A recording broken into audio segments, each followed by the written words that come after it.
Let me understand this. You're telling me that the daycare center literally paid you to not open? Correct. Wow. I was paid, and they had to take over a 3-year lease that I was locked into. So the daycare center owner was willing to literally come out of pocket. Was it 5 or 6 figures? 6. So a 6-figure amount, this daycare owner decided to pay you to not open your firearms store.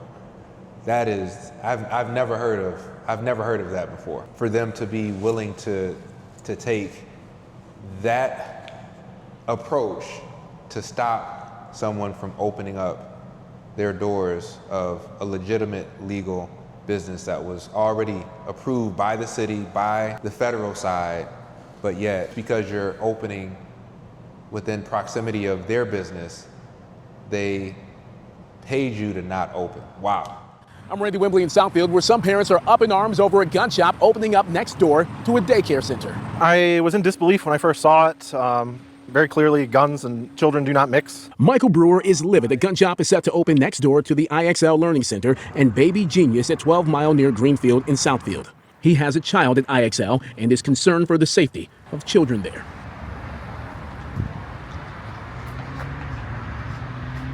Like I said, bro, it's deep, Wow, man. look at this place, man. You were extremely close. I mean, look at the sign. So you said the sign was actually up at one point. Yes, sir. I can see the vision, bro. And Yeah, it's a red light, it stopped, and it's like, they can't do nothing but look over here. Boom. I had display stuff up in the windows, so they couldn't see in. Right. I had advertisement. Right. CPL class, one-day CPL class, firearms, woo. So it was just advertisement on the walls. Wow. You know what I'm saying? It was perfect, bro. Thousands of eyeballs every day. Perfect, yeah. Great price. I upgraded their property, and I'm leaving. It could be someone handling a firearm and there's an accident. It could be someone who's mentally unstable that's purchasing a gun right next to a school. There are definitely gun safety rules that have to be followed for anyone that is legally operating a firearm. There are state gun laws that have to be followed, and best believe that over here at Red Zone Firearms, we are following all those laws. Shomari Hudson owns Red Zone Firearms. He's a federal firearm licensed dealer who operated out of an office building in Southfield before getting his first brick-and-mortar. Did anybody at the city of Southfield say anything or raise any concerns? They've done everything that they're supposed to do, and trust me, if I wasn't supposed to be here, that sign would not be up. Yes, he is doing everything that he should be doing appropriately, although we don't agree that the city of Southfield should be allowing this so close to a place of children and a state-funded schooling program. Shomari Hudson, I'm with Taurus Tactical. Also, Red Zone Firearms. Former law enforcement officer, author of Blueprint to Urban Carry, got a book out. Firearms instructor, been doing this for 15 years. And I got my guy here, Mayor of Flux City. Absolutely. I got to say one thing, bro, real quick. I have a lot of people that support me. I have a lot of people that look up to me for being a firearms instructor, for being a firearms dealer. I gotta let everybody know. My wife, probably the only person that know this, but you brother, you are the first person that inspired me to get into firearms. Amen to that. You are the guy that gave me my CPL, gave me my class. When I seen you as a black man doing this, it inspired me and let me know I can do it as well. So I got to give you your flowers, bro, because I excelled in this to a nice level, but you is the one who I seen do it first. I appreciate it. So I'm giving you your flowers, bro. You was that guy. You still that guy. But I followed your footsteps, man. And that's how, if I didn't see you doing this, bro, I probably wouldn't even be doing this, man, honestly, bro. Man. So give me your flowers, man. I appreciate that, man. And you know, the thing about what a lot of people don't know is I used to be a firearms instructor. One of the things that I did was I tried my best at motivating others to potentially get into the business in one format or another. And Shomari took it to another level. Everything that I wanted to do to level up in the industry, Shomari did. And we're standing in an example of that. But Shomari has a really intriguing story because he's gotten a lot of pushback with regard to the firearms store that we're standing in that is essentially his, or was his. So this is an opportunity for us to kind of tell Shomari's story and challenges of opening a firearms store here in the suburbs of Detroit, which is in Southfield. and the pushback he got when it comes to opening up a gun store as a black man. And I don't want to necessarily limit it to his race, because Shomari has the skill set and the knowledge, the know-how, the funding in order to get where he's at today. But I think he ran into a lot of challenges because of who he is and where he came from. And so today we're going to have an opportunity to kind of dive into that on a low-level basis to help others understand the challenges of getting into this business. As a person from the east side of Detroit who has been through so much only to get resistance from operating a legitimate business. So Shomari, tell us a little bit about you. Like, help me understand who Shomari is, because I know about your background, your past. I want people to understand like where you came from and how far you came in order to get to this point. Originally from the east side of Detroit, 48205, the red zone. I moved to the west side, graduated from high school, and then, eventually, when I got into firearms, like I said in the beginning, was because I wanted to get a CPL because I was in security. So in order for me to make more money in security, I needed to have a CPL so I can get an armed position. So originally, this always honestly has been business for me from jump. I didn't originally get a CPL for personal protection. That wasn't my first thought. It was okay, I gotta get a CPL in order for me to get this security job and to make more money. So once I got that, like I said, once I got that job, then I seen you, and then you inspired me. A year later, I contacted you, and then you plugged me with the right source so I could become an instructor. And then once I became an instructor, again, I ain't gonna lie, bro, I gotta give you flowers. I followed you. I'm watching your social media, and I'm seeing how you acquired your suite. And I even asked you, hey man, how you do that? And then eventually I ended up acquiring my own suite, So I'm utilizing a gun range, taking my students over there, and they're shooting guns and things. And I'm doing this for a few years, and then I noticed that I started seeing former students there, and they're purchasing firearms. At the time, I'm just a firearms instructor. So they're saying, hey, Shomari, how you doing, bro? Thanks for showing us where we can get guns at. And I'm like, okay, great, man. I hope you enjoy yourself. But in my mind, I said, okay, that means I need to step it up another level. I need to find out how can I put myself in a position where not only I'm teaching the classes and I'm certifying people, but I'm also able to sell them firearms. So that's when it took me a few years, procrastination, but eventually I applied for my FFL, my Federal Firearms License, and that's when I acquired that license. And I was operating out of, around the corner from here, out of office suites for the past 8 years. But I've only been a FFL since 2021. So for 4 or 5 years now, I've been a Federal Firearms License dealer.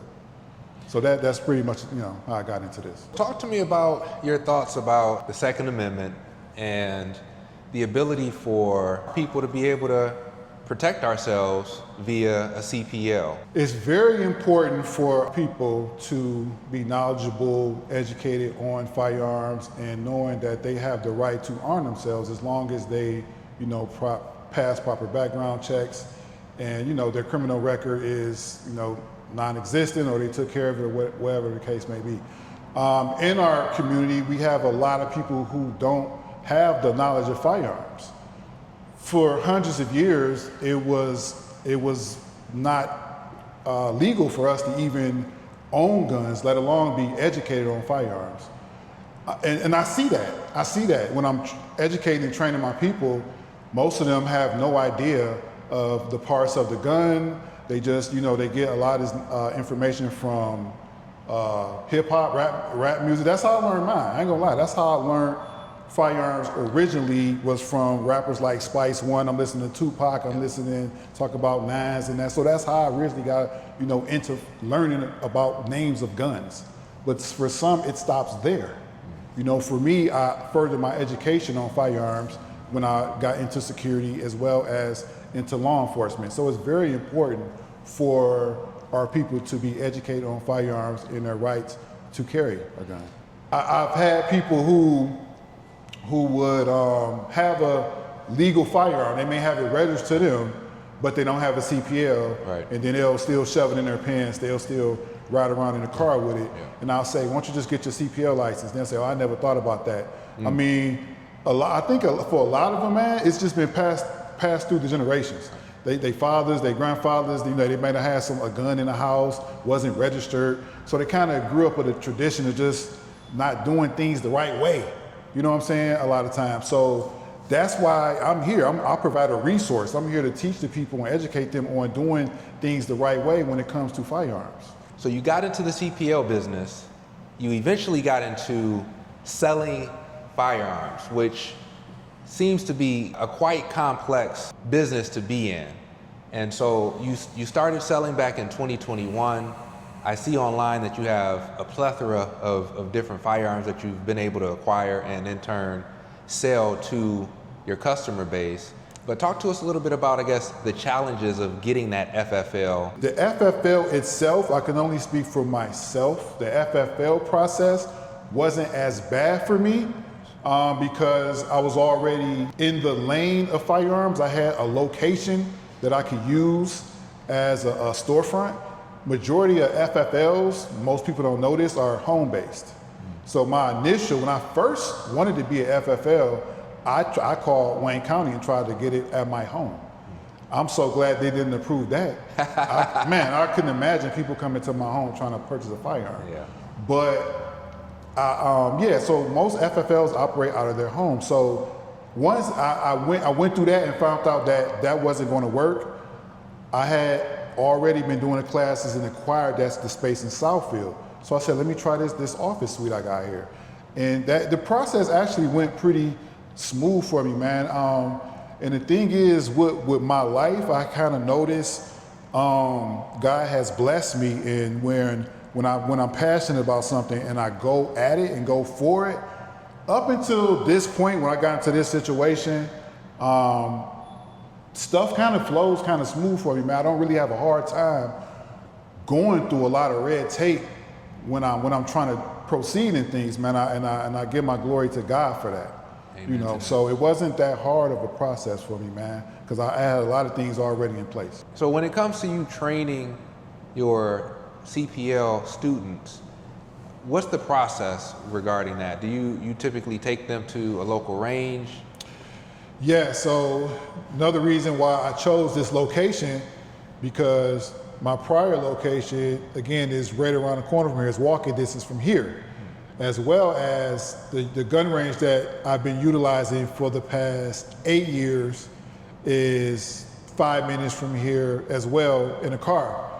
The funny thing about it is, once the story got aired on Channel 7 about me opening up Zone Firearms, the gun store that I utilized for their range, which is 5 minutes from here, 20 minutes after it aired on the news, I got a phone call from one of the workers over there stating that I'm no longer allowed to come to their location to train my students. Wow.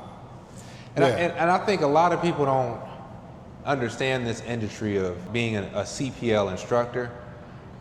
That is probably one of the hardest things to navigate when it comes to making sure your students are able to get their range time in.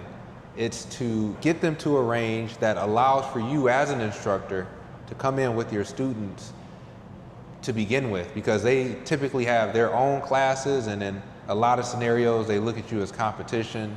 But in this scenario, you spent 8 years building up a relationship with this gun range. You put thousands of dollars of profit into their pocket, but yet as soon as they found out you were going to open up your own gun store, not even a gun range, a gun store, they said that you're not able to utilize their facilities anymore? Yeah, that's crazy, man, because I try to put myself in other people's shoes and see if I can understand where they're coming from. And I'm not too far away from there, so I thought about, okay, what if I was in that person's shoes? Would I allow other instructors and other gun store owners, maybe without a gun range, to utilize my range? And the answer is yes, because at the end of the day, I'm still receiving money. And then I'm bringing people to that location that still go and look around and can potentially shop there for firearms.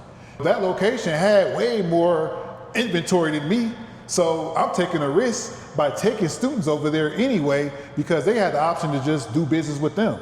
So, and like you said, I've gave them over hundreds of thousands of dollars in the past 8 years. Absolutely. But just for the simple fact that they consider me competition, and in my opinion, the color of my skin definitely played a factor in that.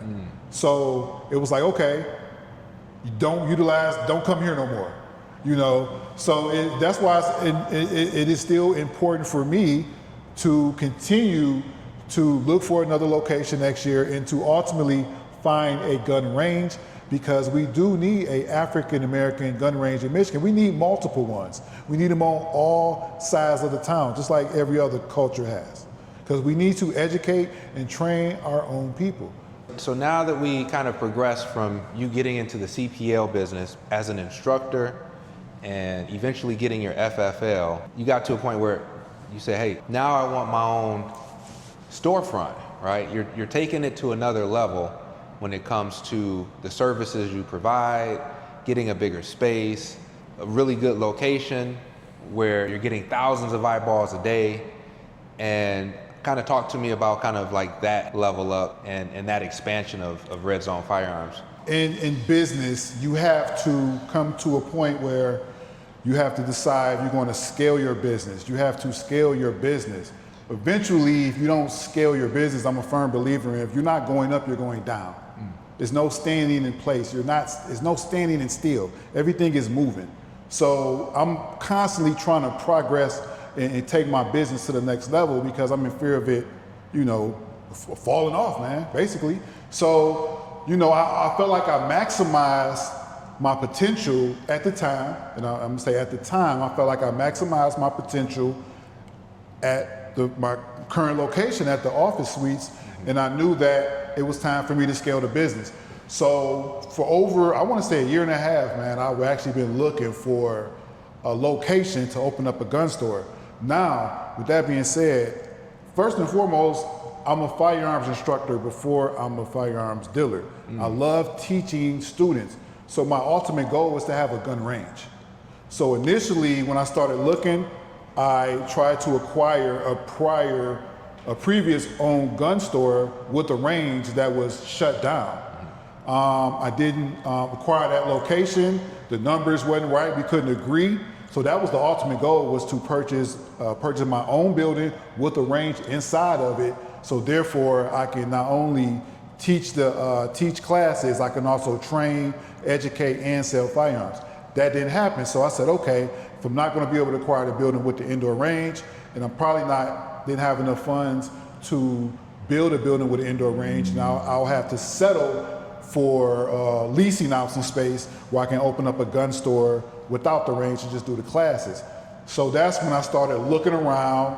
And while I was looking, man, if I seen something that I like, I might post it on social media, share it with some of my people. Hey, what y'all think about this? I started talking, seeing what the numbers are. And this has been around the corner from me, man, for the past 8 years. I didn't even consider this an option. I roll by here every day and didn't even consider it an option. I knew it was empty, but I didn't even look at it as an option. And then, I guess maybe February and March of this year, after looking around, I rolled by and I said, this place has been empty for 2-3 years. I said, maybe this is where I'm supposed to be. That's when I started thinking, maybe this is where I'm supposed to be. It's been empty for 2 or 3 years. Let me get them a call. So that's when I gave them a call. And yeah, that's how I ended up acquiring them. We agreed on some numbers. And the way you see this location now, it looked nothing like this when I acquired it. So with that being said, I was able to lower the cost of the rent. They wanted a certain amount. They wanted $2,500 a month. I said, okay, well, I got to redo the whole place, electrical, plumbing, blah, blah, blah. I don't know about that. How about 21? They agreed on that. And that's a fair number, bro, for this area. Absolutely. For the everybody's going to see me and the attention I was going to get. 2,100 is not a bad number, bro. I would agree.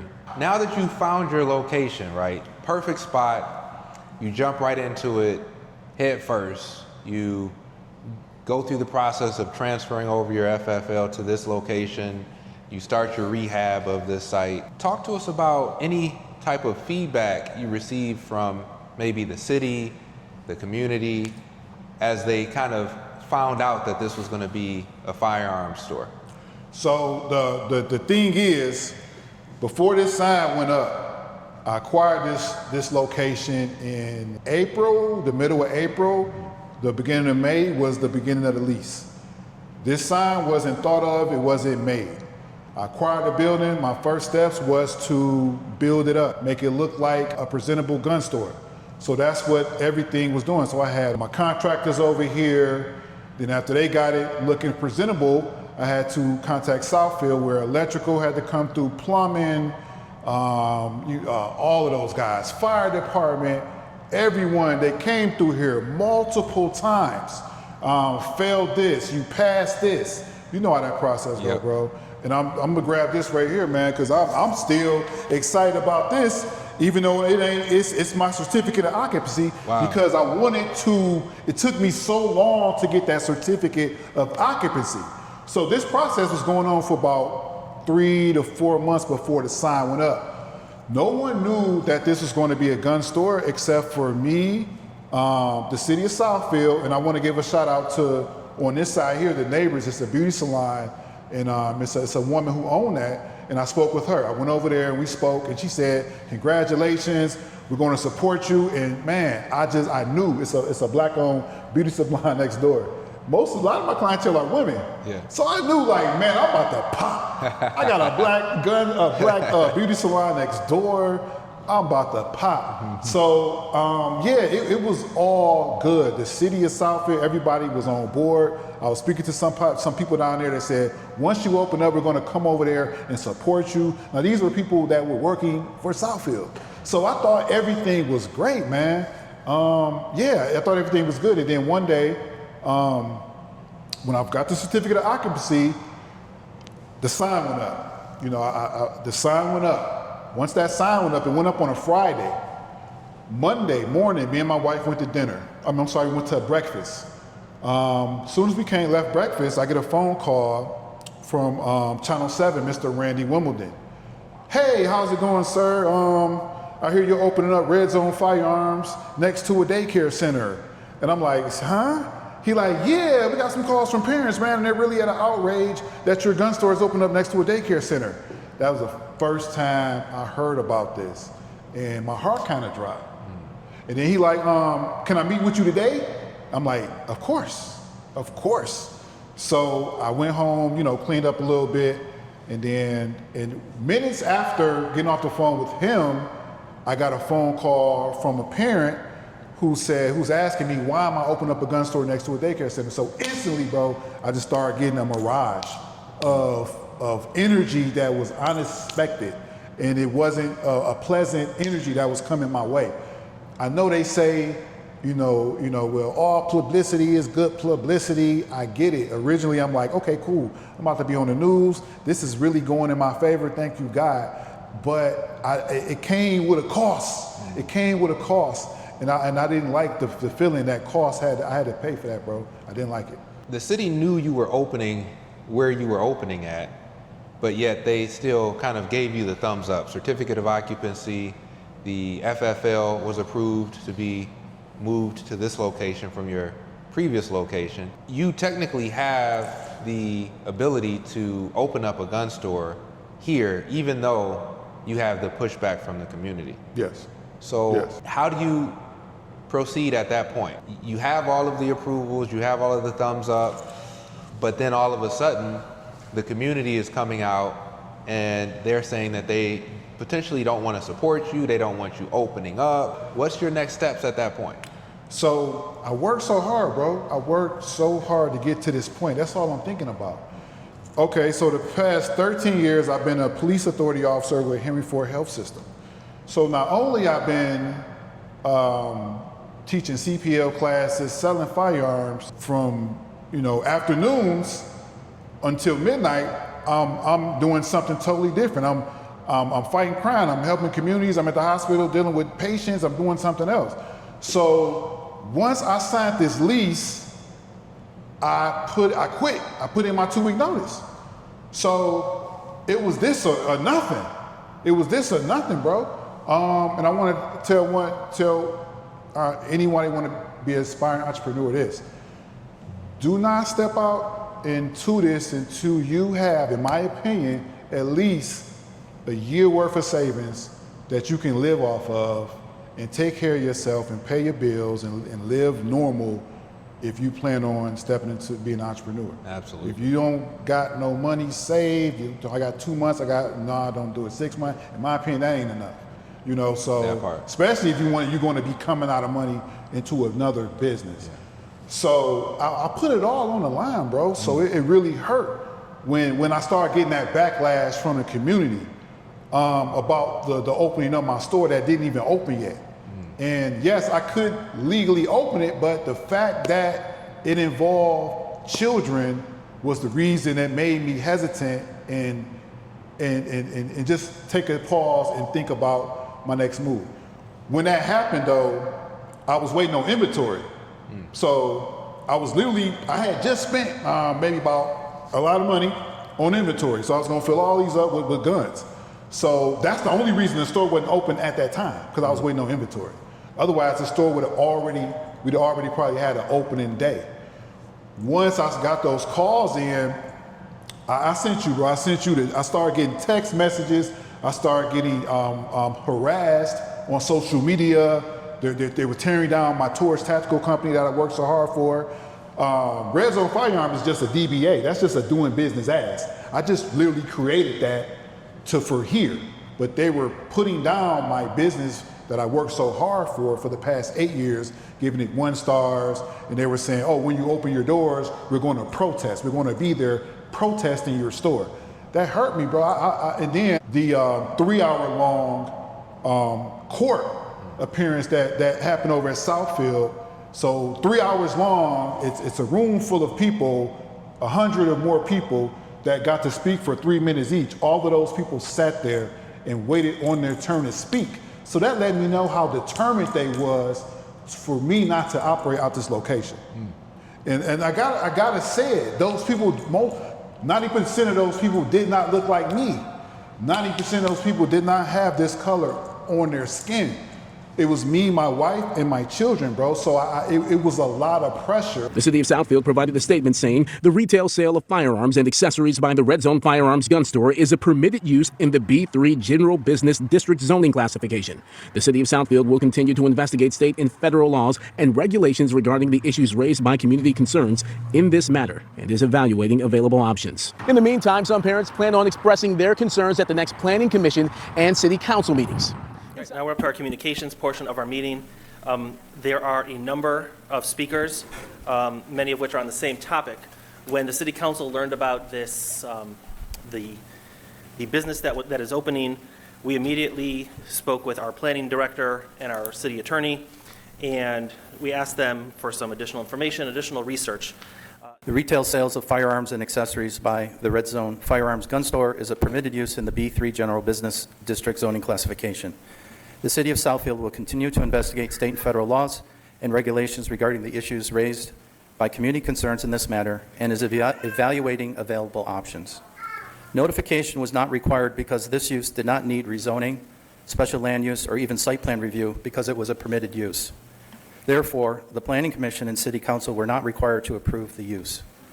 We have placed a 120-day moratorium on firearm sale establishments and shooting ranges on the agenda tonight for consideration and adoption by City Council this evening to give the Planning Department, Legal Department, Planning Commission, and City Council adequate time to adopt regulations regarding these uses. I've been a Southfield homeowner for more than 30 years, and I'm the owner of Baby Genius Learning Center, located at 15750 West 12 Mile in Southfield. I am extremely disturbed that a gun shop is opening next to our 2 centers.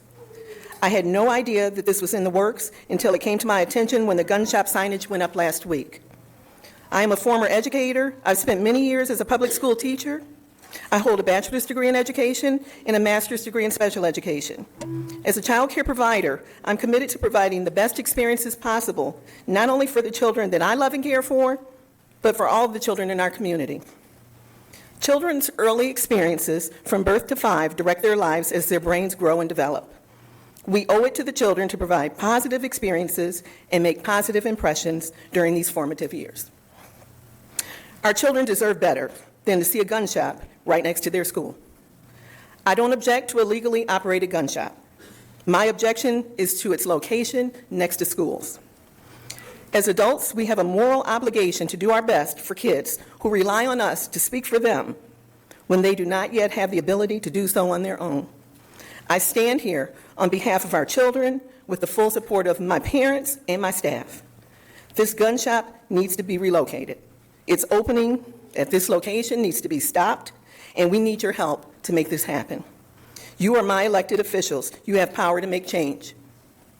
Changes need to be made to Southfield's ordinances and zoning so that this will not ever be a concern in the future. A business license for this gun shop at this location should never have been issued. As the leaders of Southfield, we implore you to do better, a better job of getting in front of issues like this. I say this because I've learned that a year ago in our neighboring community of Berkeley, they had the same issue, and parents came out and spoke against it, and the gun shop owner conceded and did not open.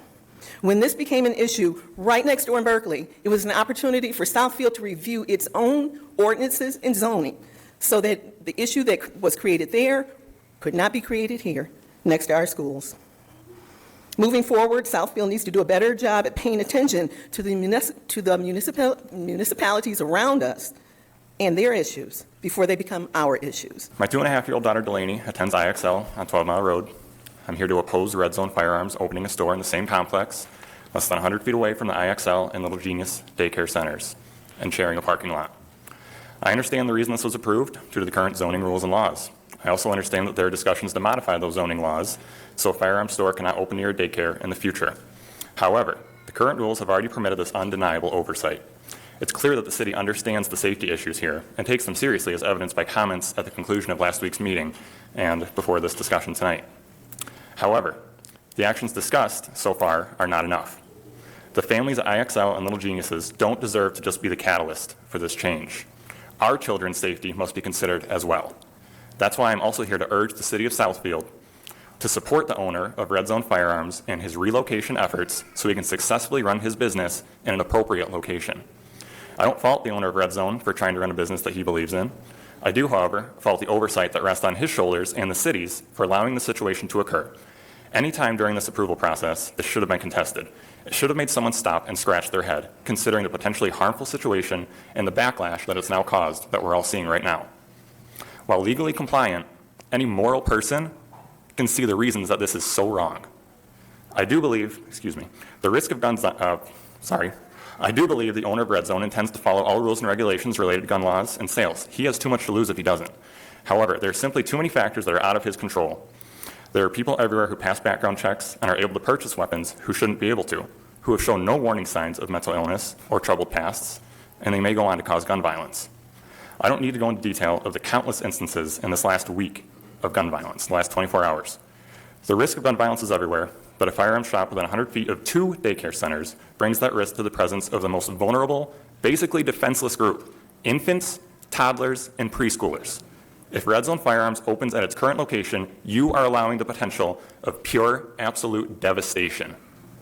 You have the moral obligation to minimize the risk of violence in the community you serve, especially for our children. I urge all parties to take moral, corrective action to remedy this.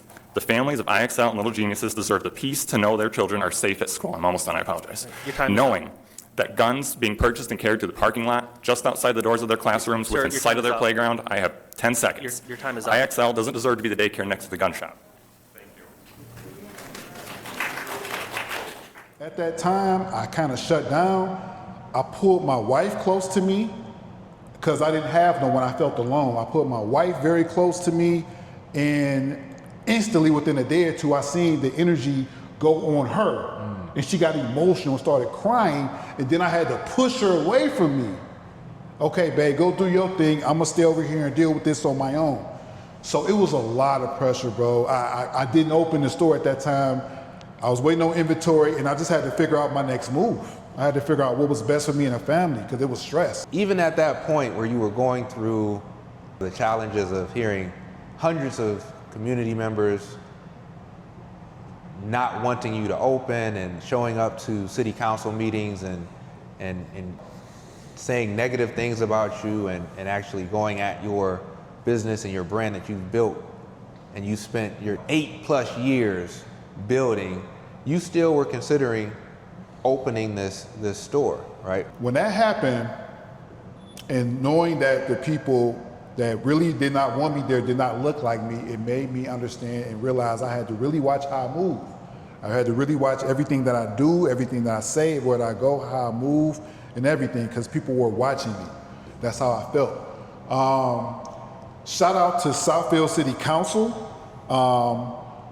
2 of them, they came over, one in particular, she came over here and she sat and moved me and she talked with me and she made me feel comfortable about every decision that I made, and they let me know, she as well as others in City Council of Southfield let me know that I'm very well legally can open this store anytime I want to, and I have the right to do that. They let me know that.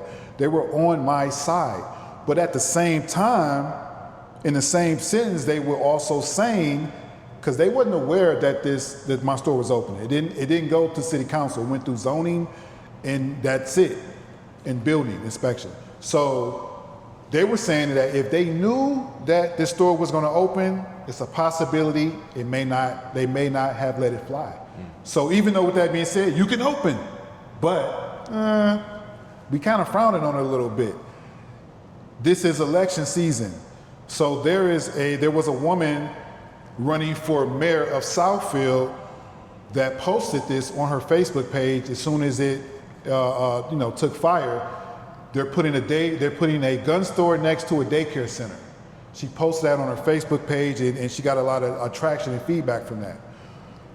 I didn't want that energy, bro. I just didn't want nothing to do with that. I worked too hard to have somebody or some people try to build or try to break my business down and keep my family from putting food in my family's mouth. I absolutely felt like when I went to that city council meeting that these people are the people in here trying to stop me from feeding my family.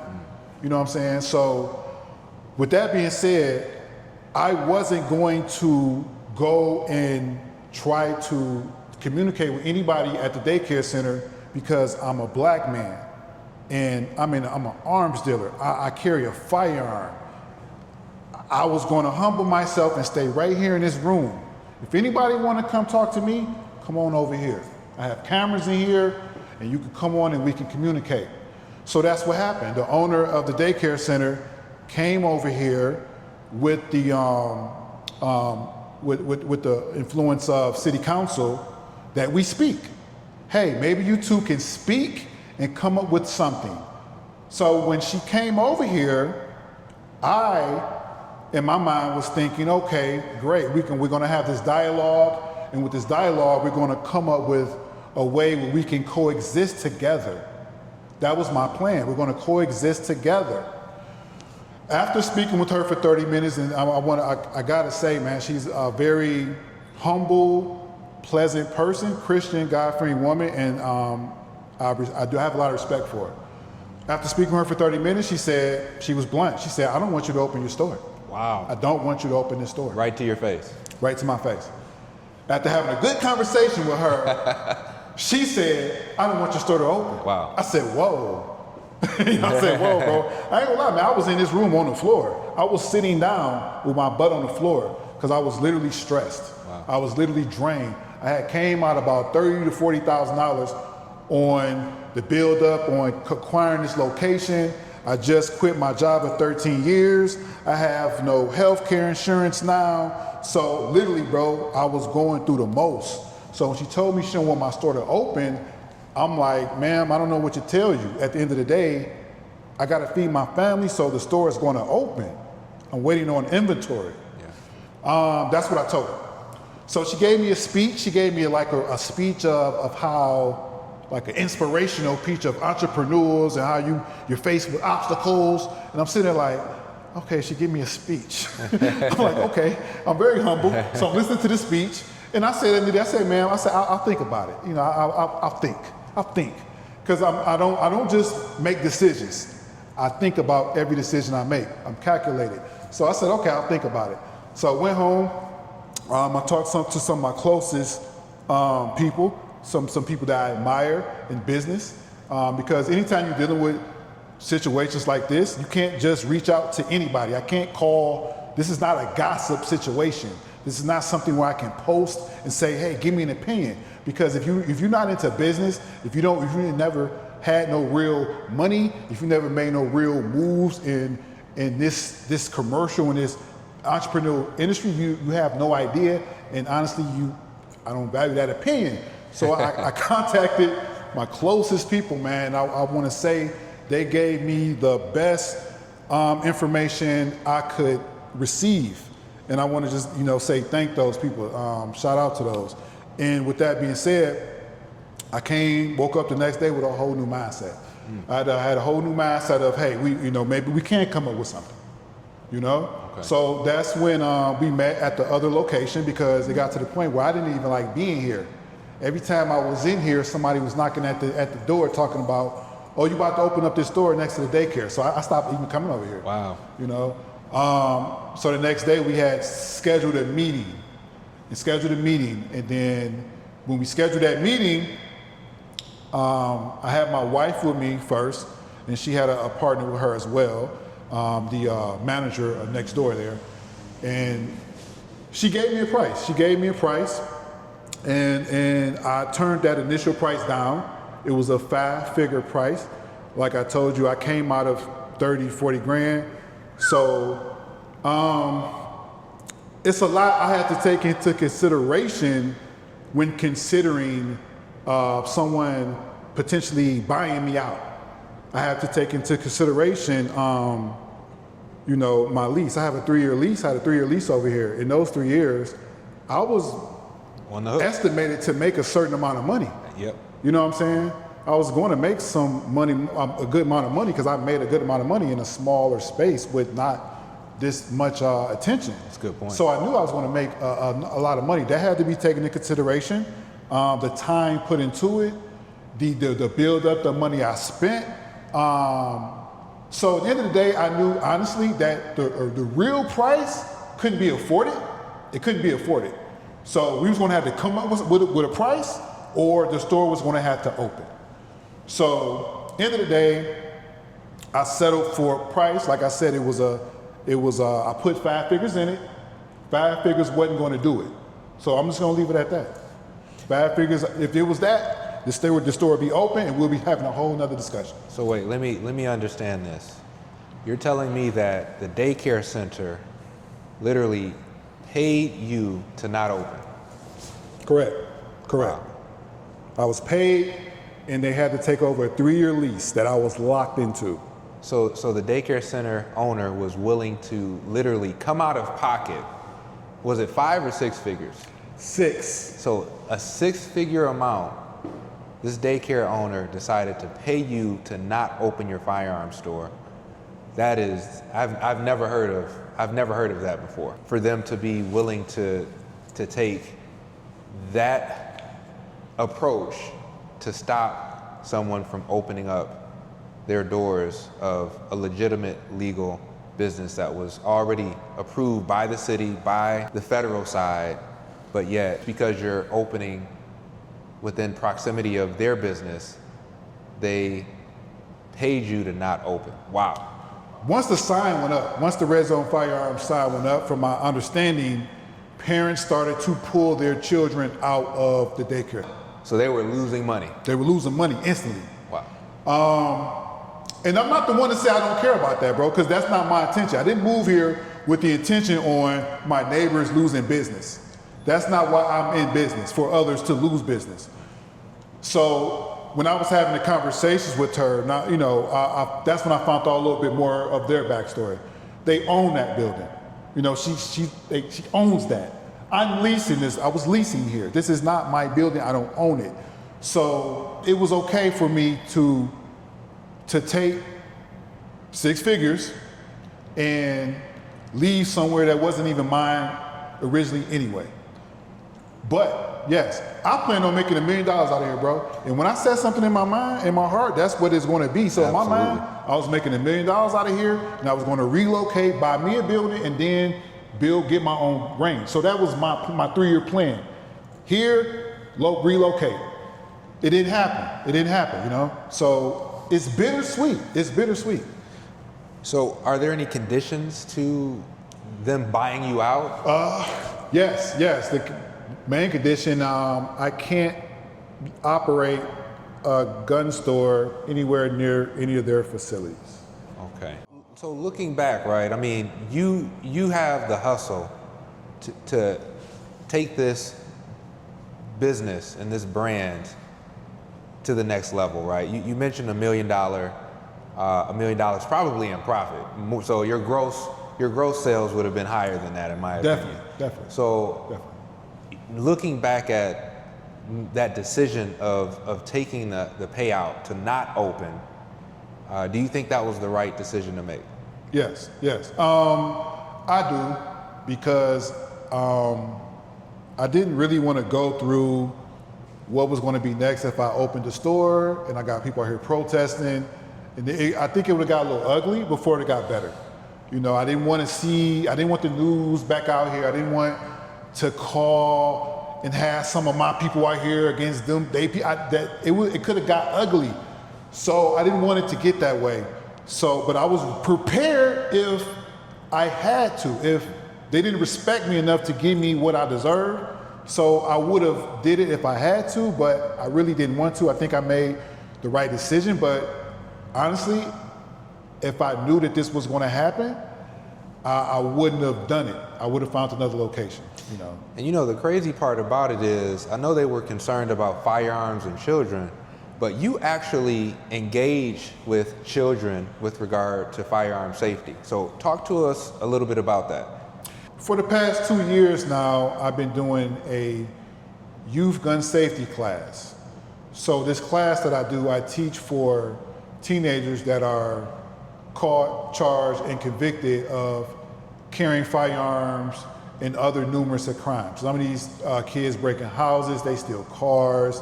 So the course sends them to me. They come and I have a program where we go over conflict resolution. We go over the winning mindset, setting goals. I'm talking to the kids about building your credit. I'm talking to the kids about keeping your driving record clean, keeping your criminal history clean. In order for them to get to the next level, they're going to have to, you know, have certain things marked off, and those things are going to have to be taken care of. So I'm more proud of that than I am of actually being an arms dealer. You know, so that's going to continue. It actually kind of helped me a little bit because I got some connections with Oakland County now. Nice. With their court system, and hopefully I'll be doing some of their youths in the future as well. So this program is going to continue and expand. What's next for Taurus Tactical, Red Zone Firearms? Do you see yourself looking for another location, or are you currently at this moment just kind of resetting yourself in a way to kind of allow for you to be able to have the ability to avoid these types of potential challenges in the near future? Yeah, I'm definitely resetting. I'm resetting right now. I'm looking. I mean, don't get me wrong, I got my eye open, but I'm not making no decisions till 2026. But I'm resetting. I'm taking the time to try to get a little rest. I'm working still 7 days a week, but I got a little time to rest here and there. Doing some reading, some praying, bro, Absolutely. All of that, because I'm going to need it going forward, because I know that this is going to happen again. It's just I'm going to be a little more prepared next time, and I'll make sure it's not next to a daycare center or anybody else for that matter. You know, like if it wasn't the kids, I wouldn't even really care. Even though I'm legally there, I still have a soft heart and I understand. So that's the only reason that they got me to go. Well, besides, you know, they made me whole, but that's it. What would you say to the parents that were against you opening this facility, the residents of this community? They come across this video, they find out that you decided not to open. Do you have any message that you'd like to share to them? I'm a resource. I'm a resource for the community dealing with firearms, education, training. I'm not going nowhere. I believe that's one of my purposes in life at this point. So I'm being a vessel. So the goal was to be the vessel here for the community. I guess God wanted me somewhere else, so I'll go somewhere else. At the end of the day, I'm a little heartbroken because I got big dogged. I thought about that word the other day. She big dogged me. You know what I'm saying? Someone with more money, more power, they was able to kind of push me out. You know what I'm saying? I feel like I got big dogged, so my heart is hurt. But at the end of the day, I'm going to build and I'm going to grow, and this is going to make me a better person. So the next time I look for another location, I have a lot of more information in my mind. And also I'm in the process of building a team, because this also let me know that I need a team, because I was going through this all by myself. And then I dragged my wife into it, and then she got emotional. You know, I need some other people that can take some of this with me, and you know, so I'm also in the process of building a team and building up towards tactical even stronger. So when I move forward again, I'm gonna be even stronger in a better position. Now, what would you say to the supporters of Taurus Tactical, Red Zone Firearms? You had people that were anticipating the opening of this facility. They couldn't wait to come and support. You had the businesses next door that were gonna funnel potential clientele your way. You had the opposite. You had residents that were willing to come and spend their money with you. And when they find out you're not opening, what would you say to them? So for all my supporters, I don't want to say I appreciate y'all. I'm still operating as an FFL. I've been blessed. So even though I'm not operating here, I'm in the process of transferring the FFL back to the old location. So you can still go on the website at taurustacticalelite.com. We still got firearms on there, or you can still give me a call, 313-458-2260. I'm still operating business, so that hasn't stopped. I'm not stopping operating business. I'm just say going forward, we're going to be looking for a new location in 2026, and I'm looking for a team as well. So, you know, if y'all know me, see this video, you know, and want to be a part of the team, contact me, contact Ed, let me